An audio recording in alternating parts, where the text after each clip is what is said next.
तुम्हारा next topic होगा hydro power plants. ठीक है, हाइड्रो पावर प्लांट्स हम पढ़ रहे थे, इससे पहले हमने पढ़ा था थर्मल पावर प्लांट्स, अब हम पढ़ेंगे hydro power plant. Thermal power plants में कोल हमारा फ्यूल था जिसको हम बर्न करके और उससे हमने वाटर को स्टीम में कन्वर्ट किया था और स्टीम से फिर हमने टरबाइन को रोटेट किया था।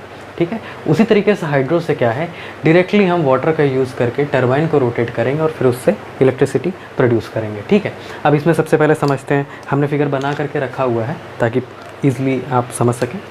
तो इसमें सबसे पहले देखिए यहाँ पे एक रिजर्वायर होता है। रिजर्वायर जैसा कि वहाँ पे भी हमने यहाँ पर पढ़ रखा था कि reservoir means a particular pit, a particular tank which is use to store the water. ठीक है, वाटर को स्टोर करने के लिए एक पॉइंट बनाते हैं, एक प्लेस बनाते हैं, काफ़ी बड़ा एरिया होता है जिसको कि हम रिजर्वायर कहते हैं। ठीक है, तो रिजर्वायर जहाँ पर कि पानी बहुत सारा स्टोर्ड है, उसमें रिजर्वायर हमने देखा था कहीं पर भी किसी भी लोकेशन पर सेट था। यहाँ पर रिजर्वायर हमेशा कुछ हाइट पर होगा। क्यों हाइट पर होगा? क्योंकि यहाँ पर हमको हमेशा से जो काम में लेना है वो होगी पोटेंशियल एनर्जी। ठीक है, पोटेंशियल एनर्जी यानी कि जो एनर्जी यहाँ पर वाटर की हाइट की वजह से अटेन कर रखी है पानी ने, जिसकी वजह से ये फ्लो होगा और ये पोटेंशियल एनर्जी कन्वर्ट होगी आपकी काइनेटिक एनर्जी से, यानी कि मोशन में प्रेशर से पानी जब फ्लो होगा तो पोटेंशियल एनर्जी काइनेटिक एनर्जी में कन्वर्ट होगी। इसके लिए हमेशा इसको ऊंचाई पर बनाया जाएगा, इस रिजर्वायर को। ठीक है, ऊंचाई पर बनाया गया इसलिए हेड हमेशा ऊपर होगा, तो हेड, और यहाँ पर आप देख रहे हो टेल। ठीक है, टेल हमेशा नीचे रहेगा। तो दो वाटर रिजर्वायर टाइप का अरेंजमेंट होता है आपका। एक तो बेसिकली रिजर्वायर होता है जो कि हेड कहते हैं जिसको, वाटर हेड। एक होता है वाटर टेल। ठीक है, वो भी रिजर्वायर होता है। अब क्या होता है डैम। डैम हमने सुना होगा, बांध कहते हैं हिंदी में।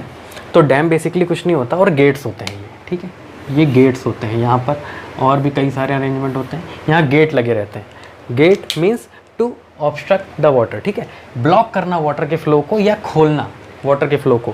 Depending upon our needs we open this और क्लोज। ठीक है, हम अपनी नीड के अकॉर्डिंग कितना हमको पानी चाहिए कितना नहीं चाहिए उसके अकॉर्डिंग इसको खोलते हैं या बंद करते हैं डैम को। ठीक है, तो यहाँ पर गेट्स लगे रहते हैं। और ये स्ट्रक्चर ऐसा क्यों बनाया गया है कि ऊपर हल्का सा पतला दिखा रहा है और नीचे बड़ा, इसलिए क्योंकि जितना सॉलिड बेस होगा आपका उतना डैम अर्थक्वेक या डिफरेंट क्योंकि प्रेशर बहुत ज़्यादा है पानी का ना, तो जो चीज़ नीचे से बड़ी होगी, चौड़ी होगी, ज़्यादा सरफेस एरिया कवर करके रखेगी, तो वो उतना ईजिली नहीं होगा इसको तोड़ना या इसको डिस्ट्रॉय करना। ठीक है, और काफ़ी टाइम तक आपका ये चलेगा डैम। ठीक है, तो इसलिए डैम में नीचे का पोर्शन आपका वाइड होता है, ऊपर का पोर्शन आपका हमेशा जनरली इससे कंपेरेटिवली आपका पतला होगा। ठीक है, तो ये डैम हो गया।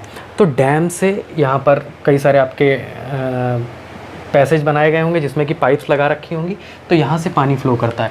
अब ये जो पाइप आप देख रहे हैं इसको यहाँ पर लिख रखा है पेनिस्टॉक। तो इस पर्टिकुलर पाइप को, जो कि मोस्टली हम स्टील की लेते हैं जिसमें कि पानी फ्लो कर रहा होता है, इनको हम कहते हैं पेनिस्टॉक। ये स्टील की पाइप्स होती हैं बेसिकली, जिससे कि पानी आपका फ्लो कर रहा होता है किस तक, आपका डैम से लेकर के यानी रिजर्वायर से लेकर के आपका टरबाइन तक। ठीक है, अब यहाँ पर गेट दिया हुआ है। गेट का काम क्या होता है? गेट का काम होता है इस फ्लो को बंद करना या चालू करना। डैम आपको बंद करना है तो गेट आप क्लोज कर दीजिए। बेसिकली जो यहाँ पे डैम के गेट दिए हुए हैं, यहाँ पर दिए हुए हैं या यहाँ पर दे दो, कहीं पर भी दे दो, तो ये गेट से बेसिकली पानी को की कंट्रोलिंग होगी, बंद किया जाएगा या खोला जाएगा। फिर यहाँ सर्ज टैंक होता है।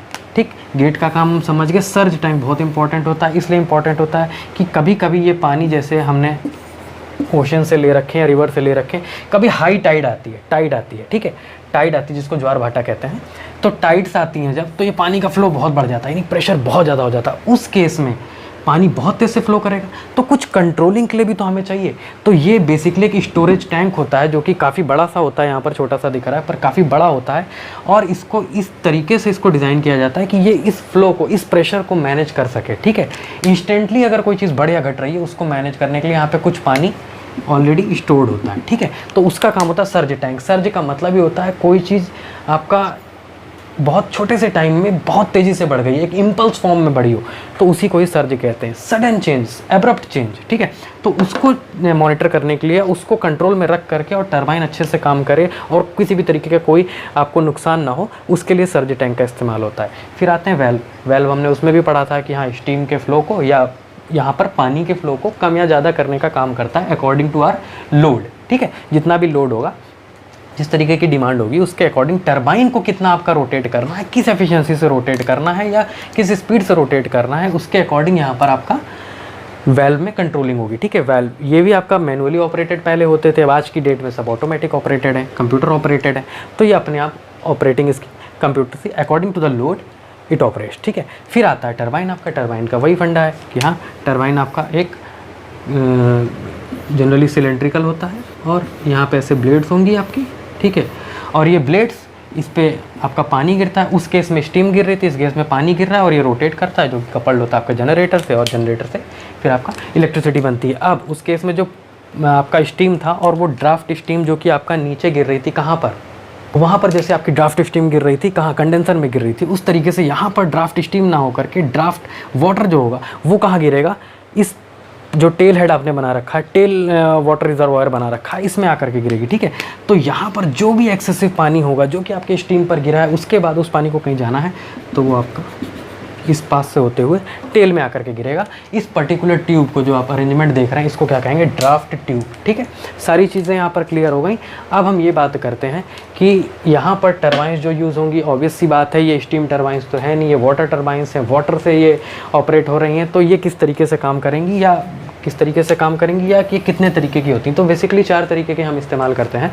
पहली होती है प्रोपेलर टाइप, नाम हमने सुना हुआ, इसको डिटेल में बहुत आगे पढ़ेंगे, इतना अभी नेसेसरी है नहीं। तो ये 15 मीटर का जब वाटर हेड लगभग होता है आपका, ये हाइट जब आपकी 15 मीटर के आसपास या 15 मीटर की हाइट से जब पानी नीचे गिर रहा होता है, उस केस में हम प्रोपेलर टरबाइंस यूज़ करते हैं, यानी कि ये लो वाटर हेड टरबाइंस होती हैं, ठीक है। फिर आती है आपकी कैपलन। कैपलन टरबाइंस का काम क्या होता है, कैपलन टरबाइन जनरली आपका 30 मीटर की हाइट जब आपकी होती है, तब आपका कैपलन टरबाइंस का यूज़ किया जाता है। और उसके बाद जब फ्रांसिस टरबाइन की बात करेंगे, तीसरी टरबाइंस होती हैं।